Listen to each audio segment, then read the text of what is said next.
Ladies and gentlemen, statistics from MOFA 2009 shows that 12 million tons of cassava was produced last year. And out of these 12 million tons, Eastern region alone produced a little over 3 million tons. This shows the position the Eastern region occupies as far as cassava production in this country is concerned. Observations also indicate that when you take the trend over production figures,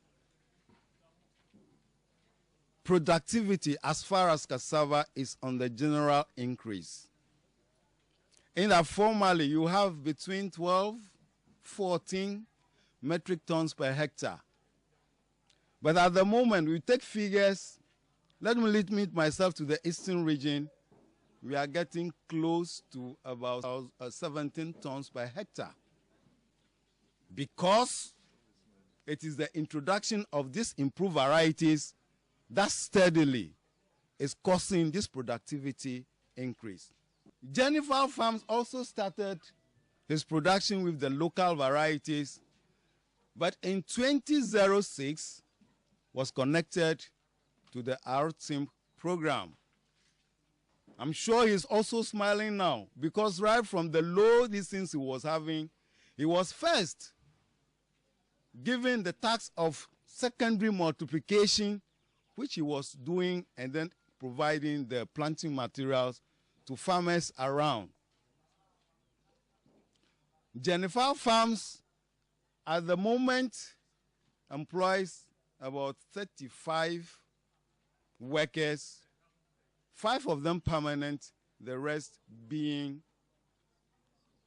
casuals. And a good proportion, about 20 of these people are female. That is not the end. Our team is actually spearheading an outgrower scheme. And as at now, 102 farmers have been linked to Jennifer Farms as outgrowers. The enterprise has also been connected to an exporter, and the demand from this exporter is about 50 metric tons of gari a month. Now, the facility, as we see here, is supposed to be a good practice center. Our team has gone further to make sure that artisans are trained so that in case there is any fault anywhere, these people could be brought in to quickly service what we have here.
A three-type kind of multiplication.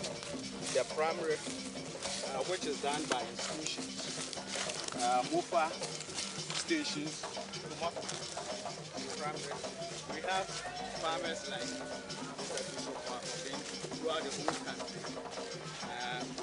That's the secondary modification curve like this, the planting material for them. And at times, because it's not enough for all of them, plant the whole of their area. They will plant it together. Then the following year, they have enough planting material to share. And that is the tertiary stage. And he's demonstrating how we cut the bundles for the farmers. And you will need 40 of this for an acre, or 100 for a hectare.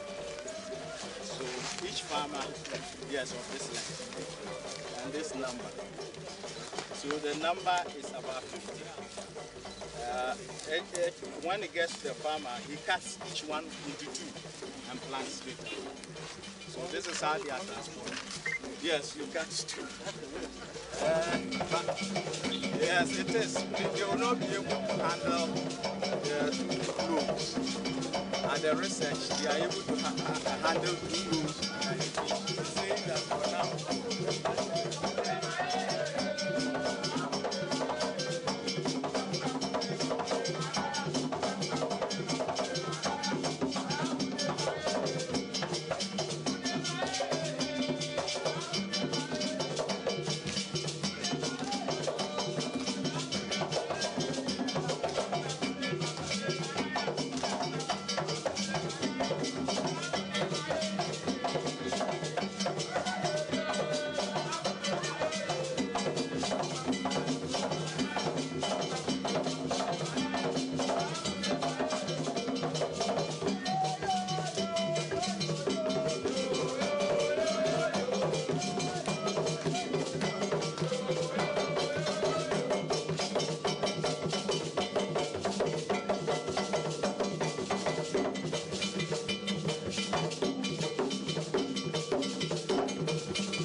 The people of Asamankasi and the Eastern region are proud to host you on behalf of all participating districts.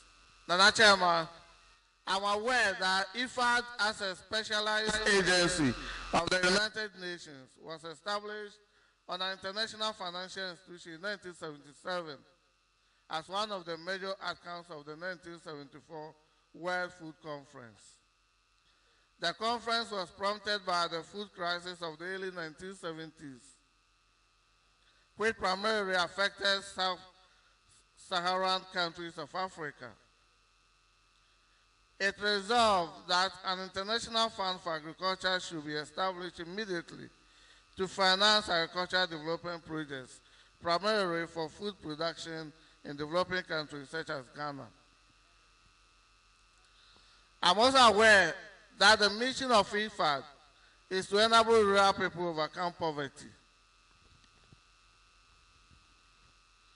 Mr. President, the government of His Excellency President Mills has made agriculture the sector through which the economy of this country should be transformed. We therefore seek the IFAD project as a key factor in complementing the efforts of government in the creation of employment for our rural people. Nananom, distinguished ladies and gentlemen, the Rural Enterprises Project Phase 2 is aimed at creating jobs and reducing poverty in the rural areas. The overall goal of the project is to improve the living conditions of the rural people, especially women and vulnerable groups, through self